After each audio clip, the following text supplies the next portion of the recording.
This is the CAMPO staff here. We are still letting people into the WebEx, so we'll let you know when we're at forum.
Kim, it looks like we have a quorum now. Fantastic. Very good. I was checking with our staff. We have a quorum. Okay, there we go. Thank you. Okay. Thank you. Good afternoon, everyone. We'll start the meeting at 2:03 this afternoon. Go to item 2, approval of the November 18th, 2024 meeting summary. Move approval. Thank you. Okay. Get a second.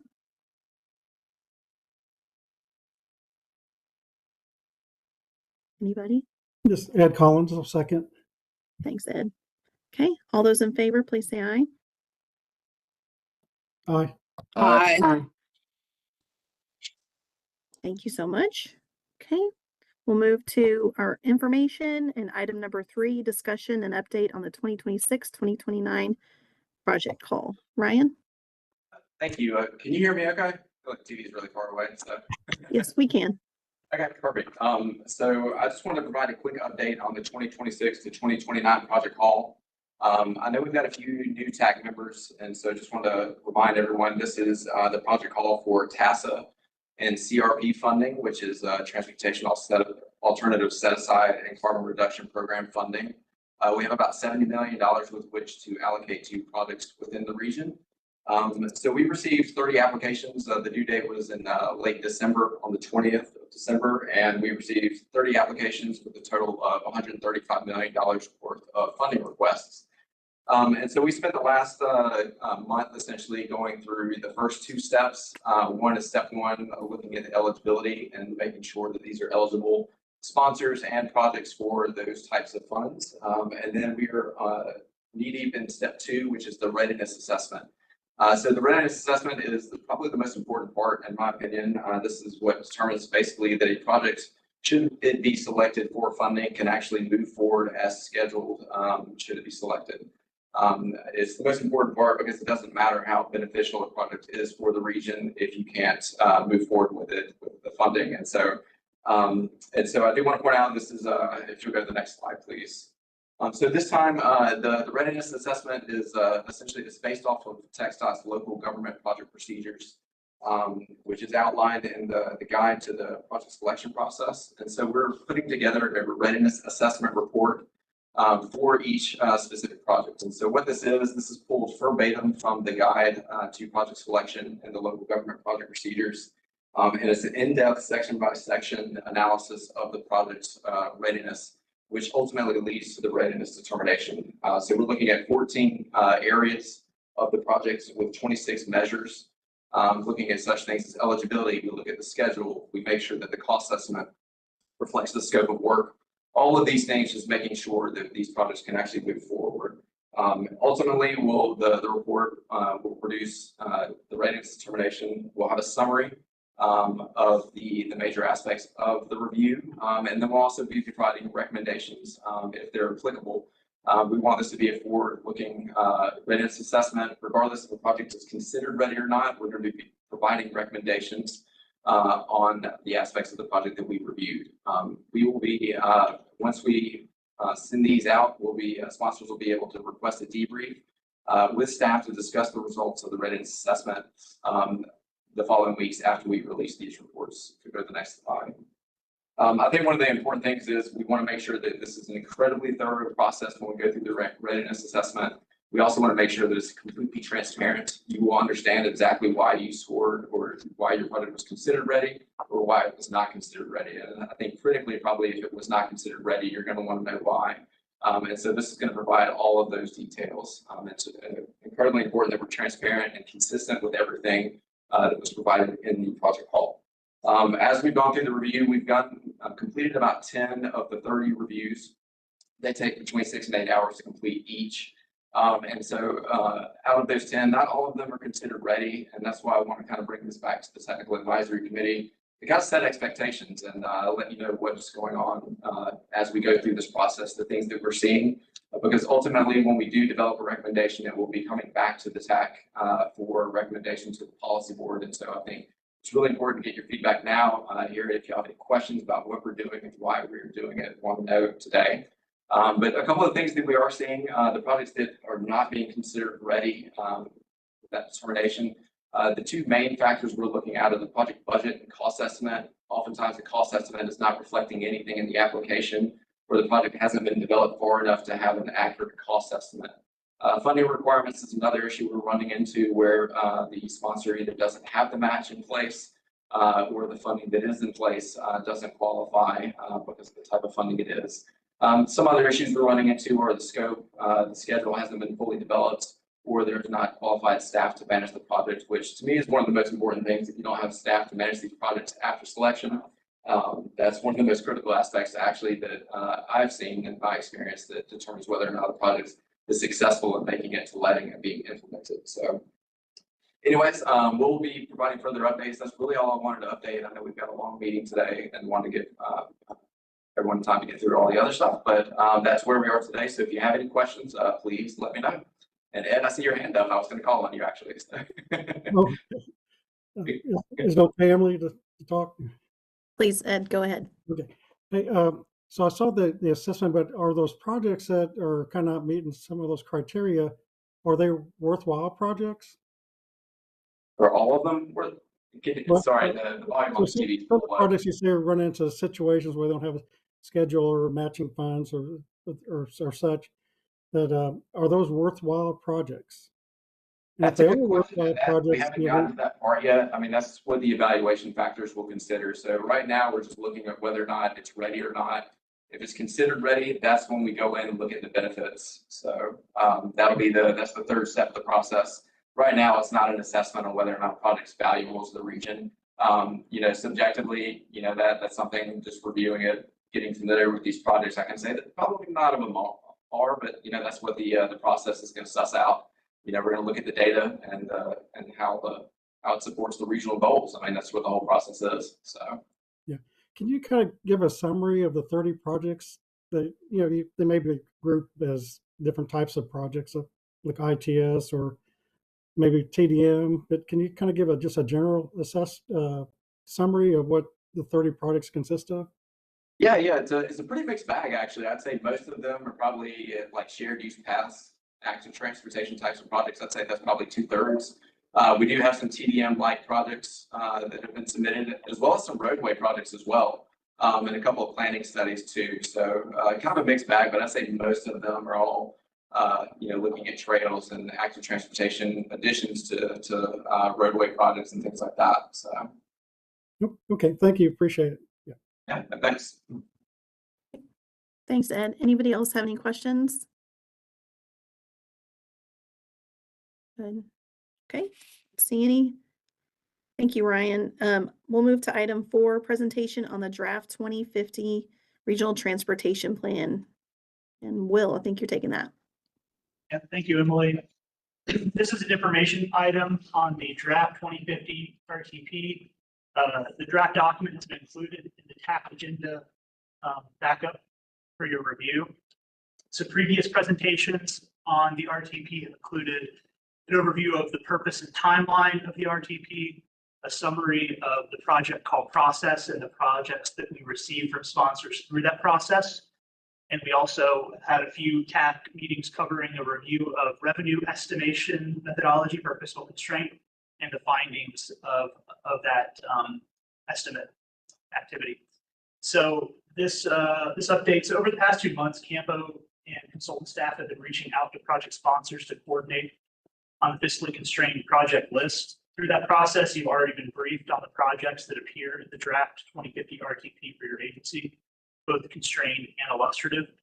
Following those conversations, today we're doing a high-level overview of the planned contents, the project list, and how TAC members can provide feedback. So next slide, please. Just a quick orientation to the chapter-by-chapter contents of the RTP. We have the purpose and goals, the regional trends and needs, discussion of fiscal constraint methodology and the calculations, development of the fiscally constrained project list based on those calculations, the travel demand model results, a summary of the public involvement process, and a section on how federally required performance measures are incorporated into the long-range planning process, and a list of policies from regional planning efforts.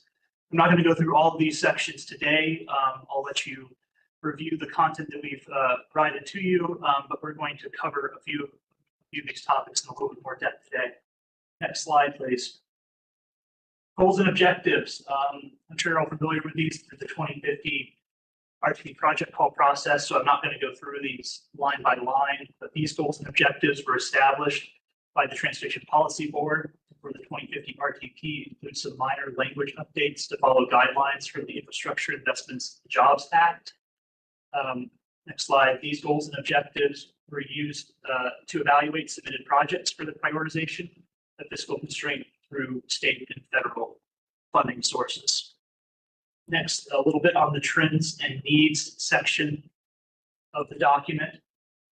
Demographics, our population and employment are both expected to double by 2050. I don't think it's a surprise to anybody. So emerging technologies, this section covers trends, benefits, and challenges for things like connected and autonomous vehicles, electric vehicles, micromobility, goods movement, public transportation, remote work, big data.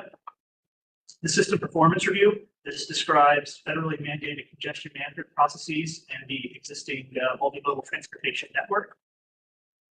Next, environmental considerations. This section discusses our approach to using Title VI in the planning process, in addition to air quality tracking and a description of the nexus of public health to planning. Safety considerations. This looks at regional traffic crash trends and issues and how they're incorporated into the long-range planning process. And finally, unconstrained needs. This section summarizes findings of completed regional plans and studies, such as CAMPO's Regional Active Transportation Plan and our Regional Travel Demand Management Plan. Next, I'm going to hand the presentation over to Allison Fluid, one of our consultants with Kinley Horn, who's going to walk you through the process of fiscal constraint. Thank you, Will.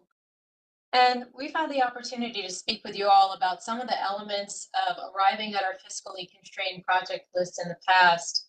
But essentially, we wanted to just recap some of the process that essentially allows us to progress from the project call, where we receive applications, all the way through the identification of available revenues, through the determination of fiscal constraint, ultimately arriving at our list of constrained and illustrative projects. So we start on the next slide with our anticipated revenues. We're focusing here on this slide on our capital revenues that we have available by the horizon bands that we've identified for the use within our RTP. I'll just note that these are broken out by federal and state capital funding, local capital, and then transit capital. I'll note specifically for our transit capital that these transit revenues are actually fully accounted for based on existing or planned future service. So they do have somewhat of a unique nature when we're considering our revenues within this overall context. But on our next slide, we can get a little bit of a better sense of the process that is involved with the determination of fiscal constraint. Through the project call process, we have received our project applications from all of our local agencies. And this is a place where we then are actually scoring those project applications using the MPO prioritization process and coming out of that with a prioritized project list. Now, at the same time, we have our fiscal limit determination where we're able to understand those available revenues within each of our cost bands through the life of the RTP. And at that point in time, we're able to compare those prioritized projects to available revenues, ultimately allowing us to determine that constrained list and then what's not going to be able to fit within those available revenues in the time frame, all of which then progress into our illustrative project lists. So just a little bit more information on what we actually received in the project call comes on the next slide. We had over 1,000 project submittals for this project call, coming from 27 different jurisdictions and agencies, which include TxDOT. A little bit more on the breakdown of what we got. We had 63% of our projects being submitted that were primarily roadway projects. I will note for our roadway projects that some of those do actually include active transportation elements as part of those project submittals. So that's just something to keep in mind. We also have 22% of our projects that were independent active transportation projects, 12% of our projects that were dedicated to transit, and then 2% that were transportation demand management, intelligent transportation systems, or other project types. So on the next slide, just a little bit more information about some of the details that we needed to consider to get at that fiscal constraint determination. Because although we came up with our fiscal limit, we also need to understand that there are projects that have been previously approved within the life of our TIP. So those projects do need to come first in terms of being constrained and moving forward. And then next, we also look at projects. When we went through the project call, folks had the opportunity to either submit a project as being locally funded or being considered for state and federal funding. So any of those projects that were automatically designated by their submitter as locally funded, we wanted to then reflect those first, moving forward with available local funds. So once we did those first two things, we then ranked our remaining projects for consideration for federal and state funding based on the prioritization that we saw in those MPO reviewed scores. And now I'm going to turn it back to Will to talk us through a little bit more about all of our constrained project types. Thank you, Allison. I'm going to provide a brief overview of the financially constrained project maps for each project type. A link to an interactive map showing both the constrained and illustrative projects has been provided in the background materials, and we'll discuss that in a moment. In addition, a full list of the constrained and illustrative projects is in Appendix A of the draft plan. But I just wanted to do a quick run through of what we can see just looking at static maps of the financially constrained projects. So starting with the roadway projects, we have 326 financially constrained roadway projects with about 1/3 constrained via federal and state funding, and 2/3 through local funding sources. You'll notice a high density of projects in western and central Williamson County, eastern Travis County, and Hayes County surrounding I-35 and connecting I-35 to communities to US 290. These projects vary in scope and include safety or multimodal improvements, added capacity, and new location roadways.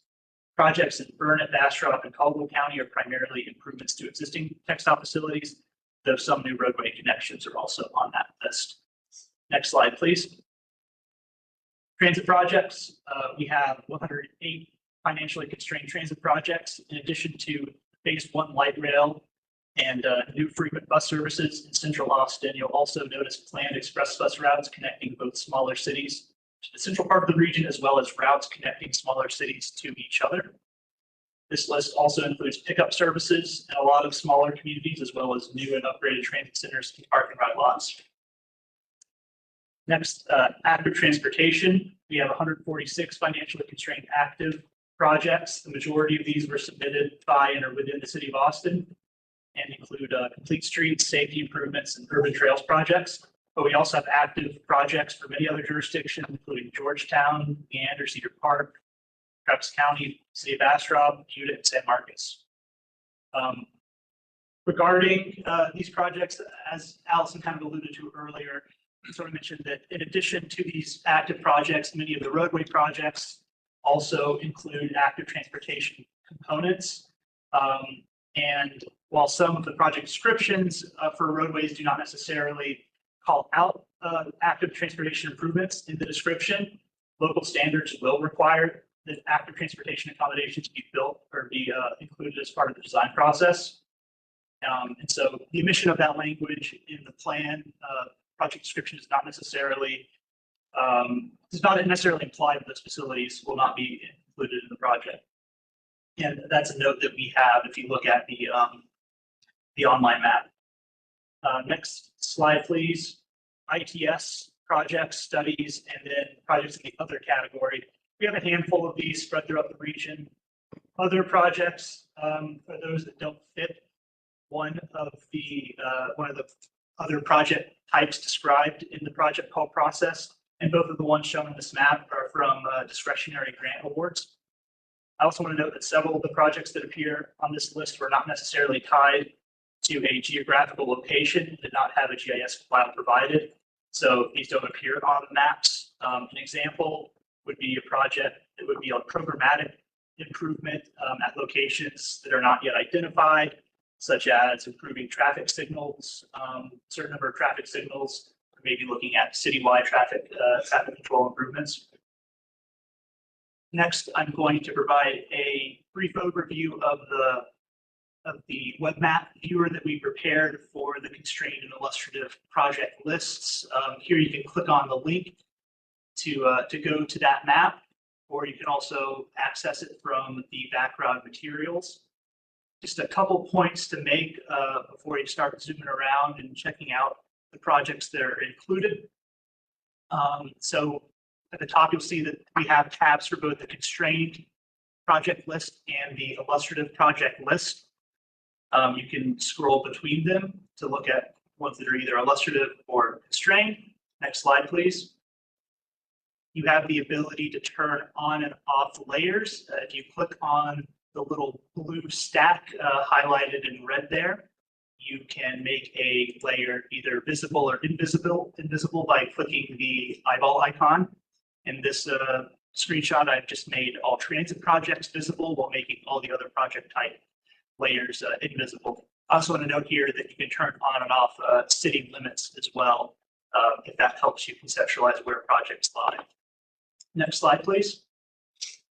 And just one more note, if you click on a location on the map where more than one project is located, you can toggle between two projects that overlap by using the arrows highlighted in red on the left side of the attribute box. So if you click on one of those arrows, it'll show you that right now it shows that you're on project 1 of 2, but if you click on the arrow to the right, it'll take you to the other project that shares that location. With that, I'm going to turn the presentation back to Allison to talk a little bit about the model results and Title VI analysis. Thanks, Will. So as a part of our analysis, once we had the determination of our constrained projects, we were able to use the regional travel demand model as a helpful tool for understanding the impacts to our future year conditions.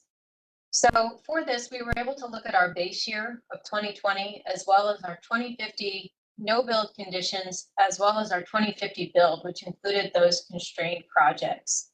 And from that, we learned quite a bit of interesting information. With our projected growth, we know that travel demand is expected to more than double in this region to 22 million person trips per day by 2050.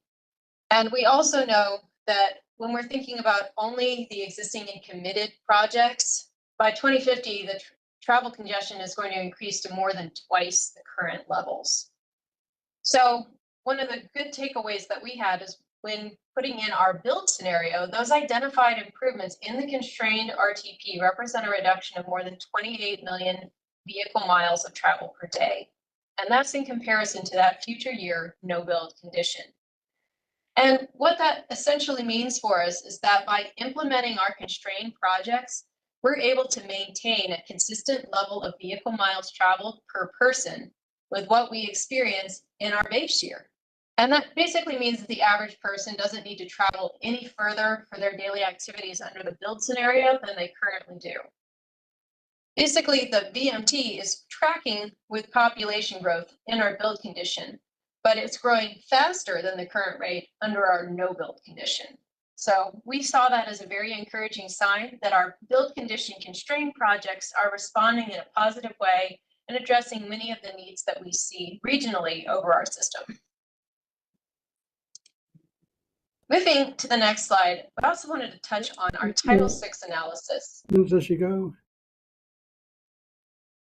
Yeah, this had Collins. Just wonder if you could take questions as you're going through the presentation, or do you wait till the end? Sure, we can take them now. Okay, can you go back one slide? Sure. So I'm trying to put in my mind, like we have person trips at the top, but then we're talking about vehicle trips, vehicle miles of travel. So I'm trying to equate those. Is there a way to use the same measurement to help us understand? Because we're talking person trips up top and then vehicle miles of travel. So I'm trying to understand how we're getting better with our build scenario, unless we're thinking that the occupancy rate of a vehicle is going up. Maybe it's 2, maybe it's going to 3. I don't know. Sure. So maybe just putting that all within the context of our vehicle miles traveled. Those vehicle miles traveled do increase when we look from kind of our base year condition to our future year. So even in our build scenario, we're looking at something that's a little more than double from our build year to our future year in terms of our vehicle miles traveled. In fact, we see it roughly increasing proportionately with what we expect to see from our population increase for our vehicle miles traveled. And that's for our constrained 2050 build condition, what I would call.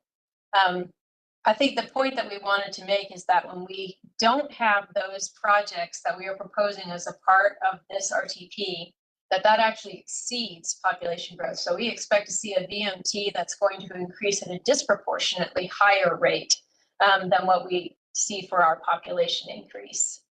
And we do have within the report document itself something that kind of breaks out those metrics in terms of population growth, employment growth, VMT growth, VMT per person, and several other metrics for each of those 3 model conditions. Will, is there anything else you would add?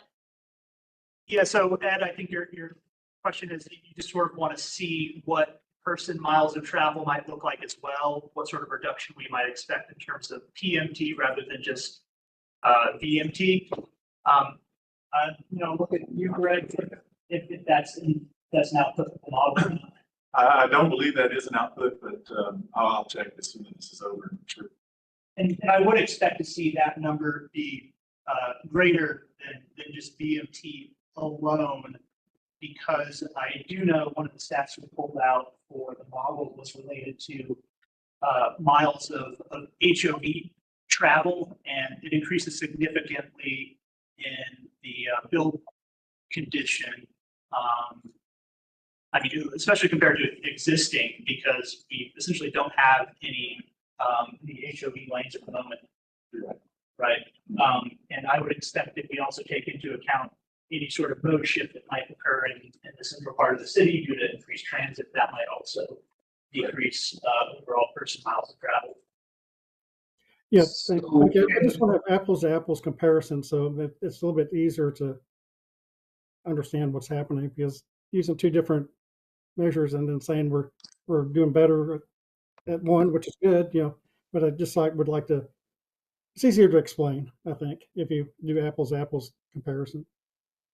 So Ed, you don't care which one it is, whether it's both VMT or both person trips, as long as it's apples to apples. I think, yeah, I think you could do both, but do both comparisons, both person trips and also BMT, and it can be side by side. Just an easier way to explain it. Okay. And one of the things I was going to bring up while we're on this part, as I understand it, the model results that we have right now do not show the effects of telework yet. That's coming up in the next iteration, but it's not in there yet. So keep that in mind. Mm-hmm. Thank you. Said Kathy, you had a question? I had just a curiosity question. When I was glancing through the plan document in the modeling section, it also included some numbers for vehicle capacity traveled, and I was not familiar with that term. And Charlie and I tried to find out what it is, and AI, and nobody really seems to know definitively what that is. So I was hoping you could explain that. Mm-hmm. I think that is an output from it's in the report output for our model, and it's something that we provided for the 2045 plan. We carried it through. What I'm assuming that statistic is a measurement of the roadway capacity of the network, of the idealized capacity of all the leaks in the network. Well, yeah, it wasn't clear to me, Will, because it says vehicle capacity traveled, and it was a really big number. It's slightly less than the overall VMT, but it was, or slightly bigger, I don't recall. It was a really big number. And AI, the best we could get out of them is it may be a measure of vehicle, how many seats are in all the vehicles that are traveling on the cars, and so that's how many people you could fit. I don't know. Go ahead, I'm sorry. But yeah, okay. Yeah, we'll get the answer for you, Kathy. Thank you. Thank you. Okay, Jacob, you have a question? I do. So those stats we just had up, those are more of an aggregate kind of for the whole travel demand model. I haven't got through all of the report yet, but does it break it out by mode at all for any of those stats?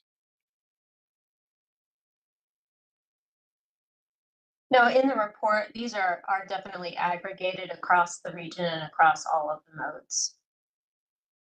Okay. So there's not a kind of like, this is how much VMT reduction we get by putting in these HOV lanes or anything like that. No, it's not directly tethered to kind of an individualized impact, but it's really more about the aggregate impact of all of the constrained projects together. Okay.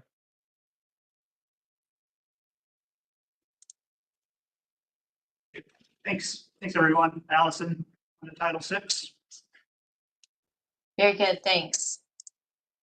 So yes, an important part of our regional transportation plan is a Title VI analysis. This is a federal requirement, but I will note that this section is under review just due to some of our recent executive orders. But it is important to consider Title VI, to consider our protected classes within the region.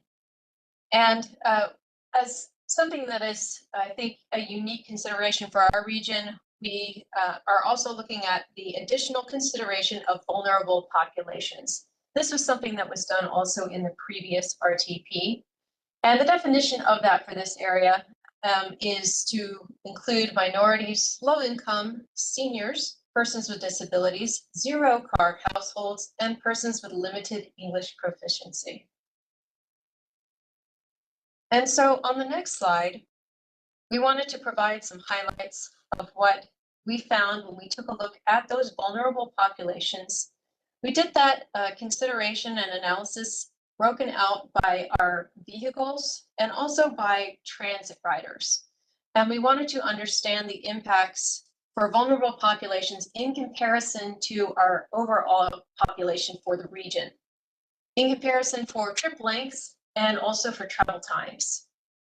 So in a personal vehicle, people that were located in a vulnerable, an area that's kind of designated as a higher vulnerable population concentration, experience actually a slightly shorter trip length and travel time than the overall general population across the region.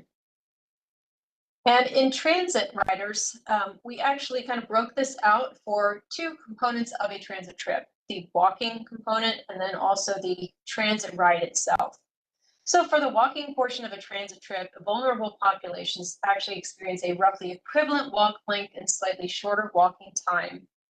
And then a slightly shorter transit length and time in the 2020 base year, and a slightly longer transit length and time in 2050. And those results are actually detailed out within the RTP itself. And now I'm going to turn it back over to cover next steps.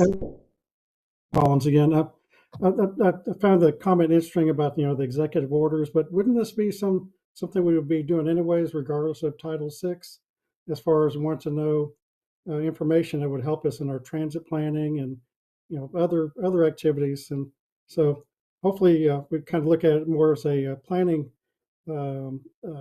necessity of planning tools to get us to help to do the right things for providing transportation to the community.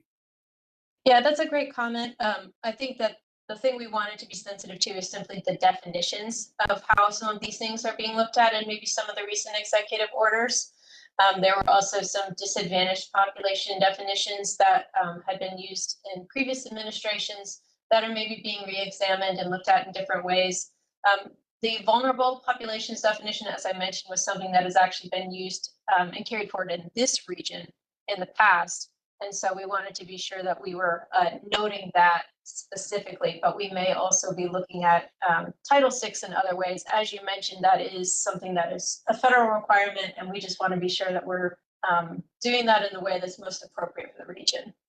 Well, did I cover that? I want to be sure that I didn't miss anything there.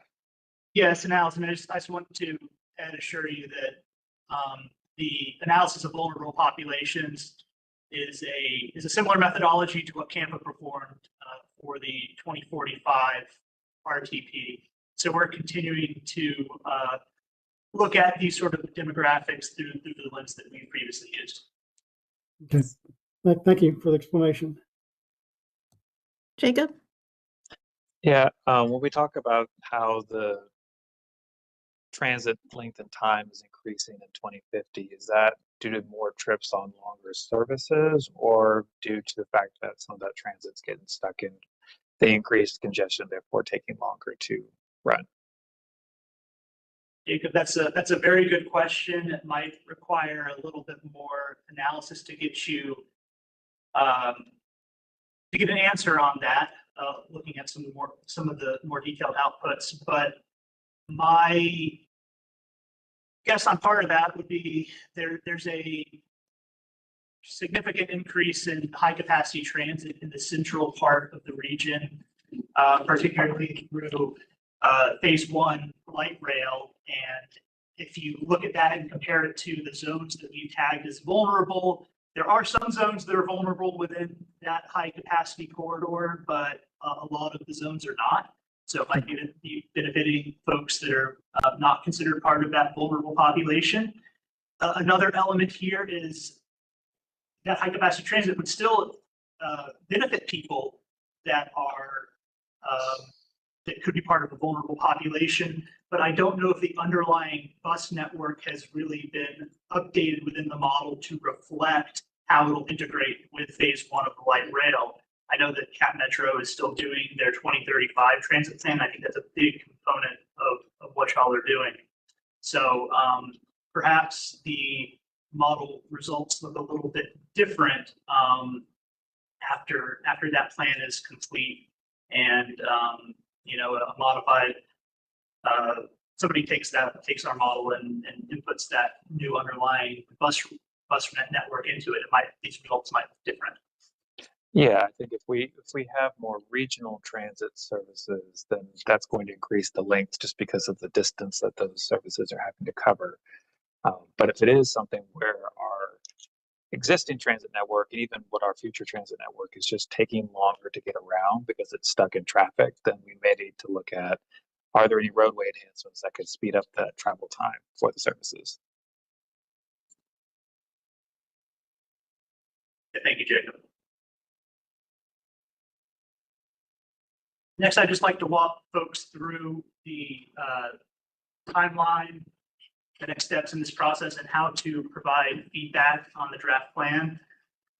So send any and all comments that you have and questions to my email address shown here on the left by March 14th.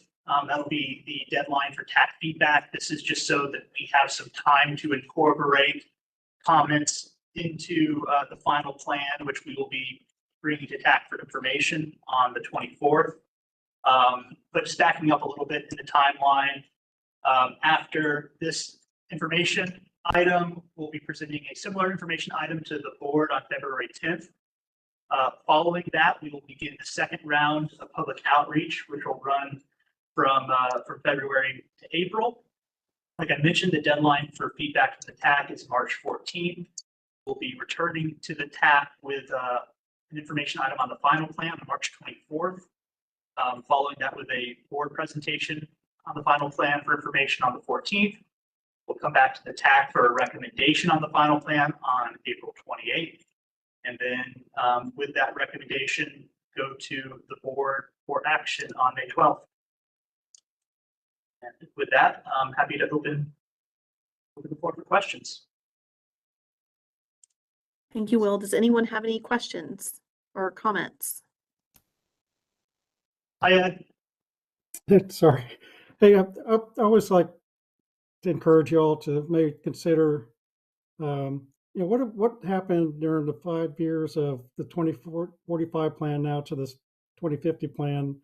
What major improvements have been either completed, started, or that we could show to the public that this is why we do this long range plan. So, for example, we started all this work on I-35.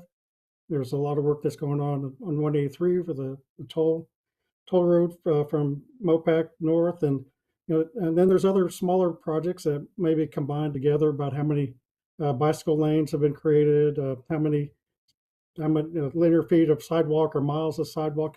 Something to kind of give the public understanding of why we have the plans, and then showing them what we've accomplished to move forward to implement why we have the plan. So, I'd like to encourage you to do that. It doesn't have to be very long. It could be a one pager that kind of just highlights things. So, I just wanted to encourage you. I think I did that last time too, so 5 years ago. So, I just want to encourage you all to maybe consider that. I like that, Ian. Thanks for the reminder. And Ed, thank you for that comment. And I'll point out that there are elements of that throughout the plan document. Earlier last year, we completed a analysis of what has happened in the region in terms of active transportation, essentially an update to our regional active transportation plan vision network. What components of it have been completed in the 5 years since that plan had passed. So we did include some findings from that in the RTP document. We also, in the federal performance measure section, note how some of CAMPO's investments in the past 5 years have brought us closer, have advanced some of the or us toward meeting some of those goals and targets that are federally monitored. But I think you bring up a good point, a good idea. I think that's something we can certainly do. Thank you. I appreciate it. Thanks, Ed. Anybody else have any questions or comments? Okay, not seeing anyone. We'll move to item 5, update on CAMPO's Regional Safety Action Plan.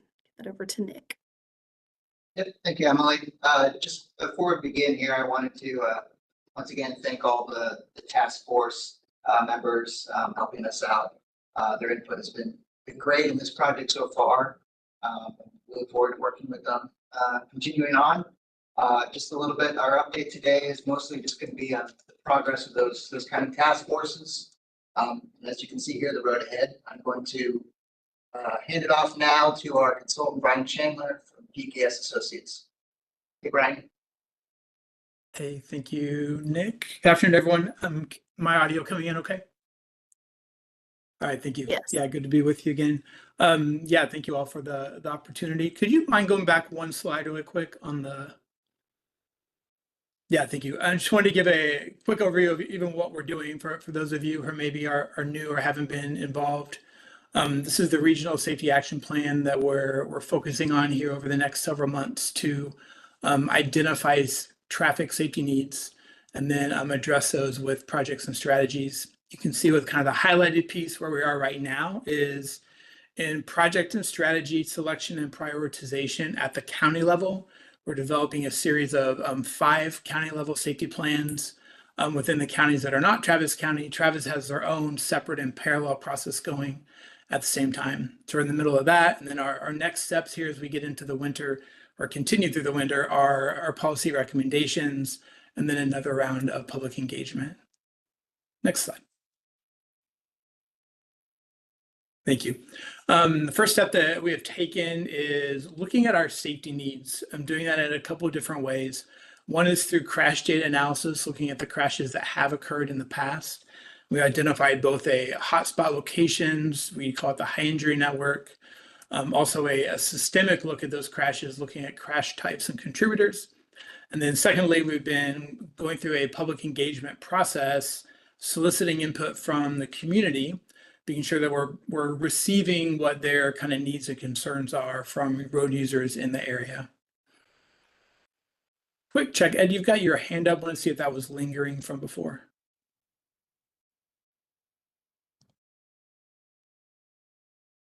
Ed, did you have a question?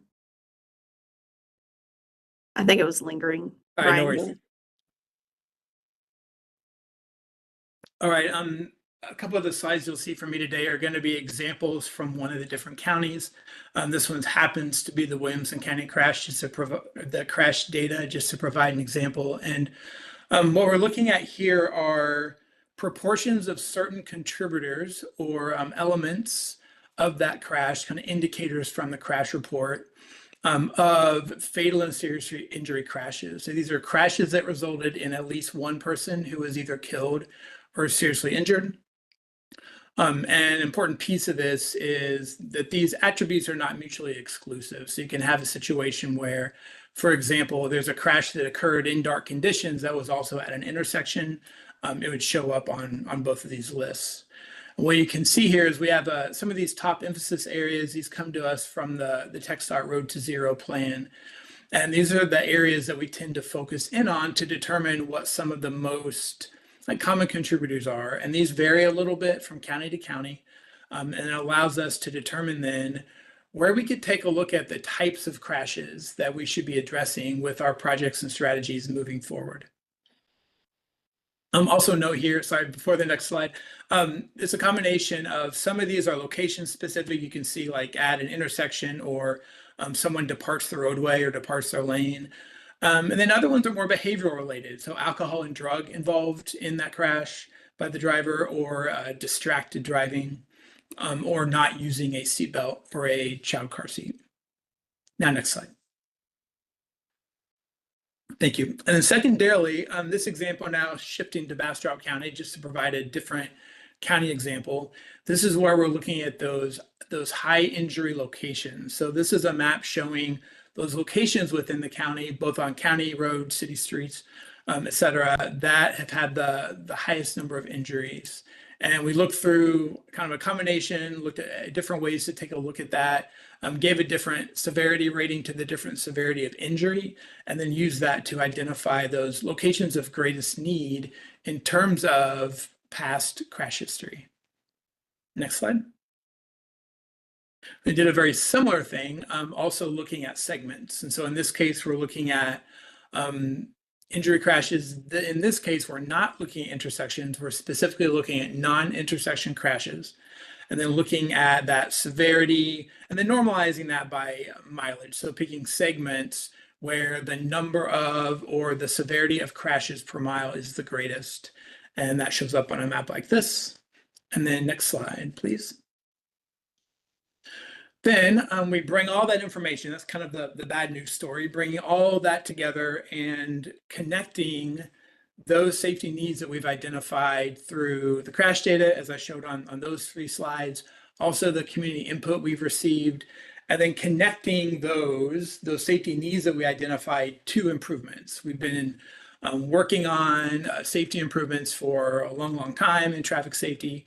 And so looking at what are those contributing factors, where are they most severe, and then where can we match up some solutions that we know about to the types of crashes that we're seeing, and especially at those locations that are having the highest frequency and the highest severity of crashes.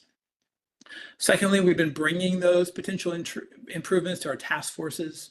And we also now, as we go into the next round of public engagement, we'll be sharing those ideas with the public. We're keeping them generally flexible right now. We're not developing a specific project list. I'll show an example in just a second of the most detailed one, but they kind of range in terms of how detailed we're being careful with our language, of course, as well. Also developing some prioritization criteria, especially for the infrastructure improvements, and working with the task forces on what are those criteria. You can see we've got 5 that we're looking at right now. This is the crash reduction potential. And so that's that match between what's the safety need, what's the treatment we have. We don't necessarily have 100% crash reduction treatment for every type of crash, but we have various types of treatments that can reduce crashes, but they also come at various costs. And so project cost is one of those elements too. The benefits to vulnerable road users, specifically bicyclists and pedestrians. Looking at the equity benefits, how are we addressing the needs of those most vulnerable from a population standpoint? And then also, what's the readiness of that project? Are these ready to go? Do we have conceptual designs? Are these already in a TIP or some other planning document? Are they programmed and need funding? Then also, very importantly, as you saw a couple slides ago, we're not only looking at the infrastructure treatments. It's important that some of these crashes are occurring because of driver behavior and other road user behaviors.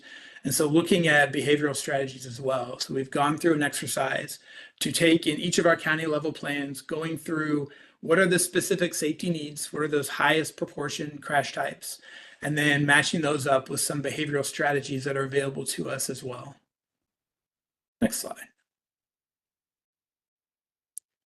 This is just one specific location. Again, this is looking at a zoomed in part of our Caldwell County presentation, where we shared with them just some what we're calling candidate safety improvements. And so this is a stretch where we took the data from, in this case, the segment analysis. So looking at those segments that have had a high number and severity of crashes, and then pairing those with, here's some treatments.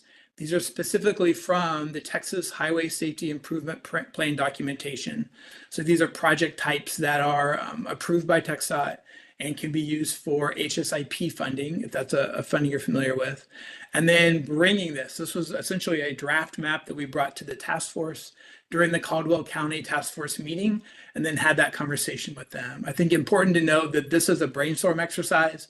This was an example of things that we brought to them. These are not the projects that are going to occur or even be recommended necessarily on these roadways, but bringing them a list of several candidate projects at different locations allowed us to have that conversation about what might work best for the individual agencies within each of our counties. Next slide. Then where we're headed next is asking the TAC through your role on these county level task forces to take a look at the inputs, review draft plans that will be coming later late in the winter. And then our project team, that's where we're headed next. We're completing county level safety action plans, taking everything that you heard me discuss today, along with some other policy level work that we're doing as well, and putting that into the plan itself. And then next we'll be pivoting as we're wrapping up the county level plans, we're pivoting into the regional crash analysis and some policy assessment at the regional level. If you recall, there is going to be a large kind of umbrella regional plan that is above, or I guess alongside, these county level safety action plans. And with that, I think that's my last slide. With that, happy to take any questions or pass them to Nick. Anybody have any questions or comments?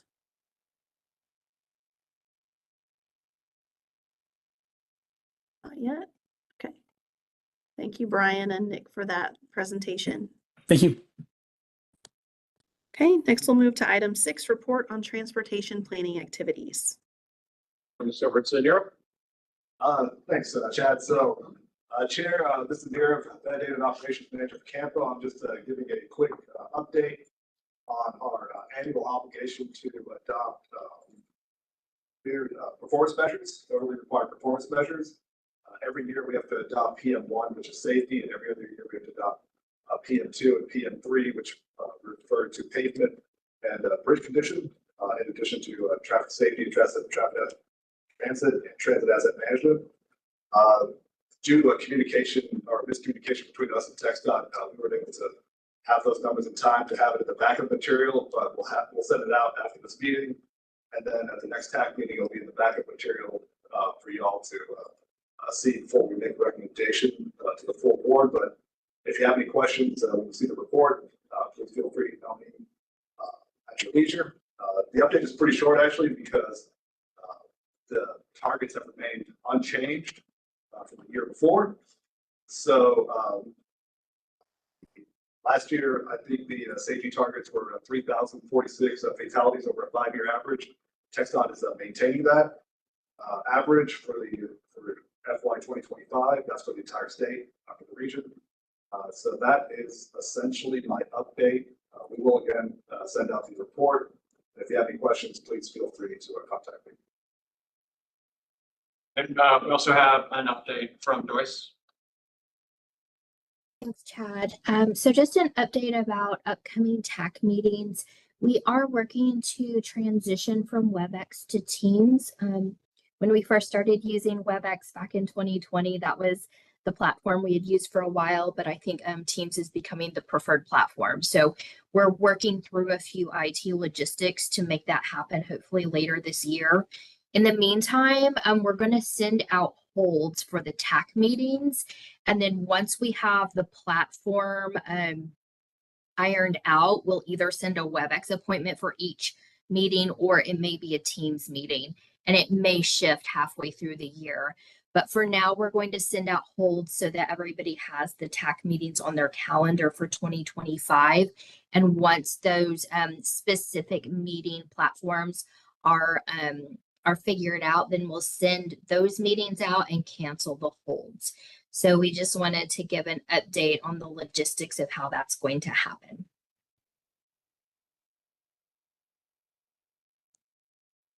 That's all that we have there. Perfect. Thank you so much. So we'll go to 7 TAC chair announcements. The next policy board meeting will be on February 10th at 2 p.m. And our next TAC meeting will happen on February 24th. For the group, please know that we've put together a nomination subcommittee to consider a chair and vice chair for 2025.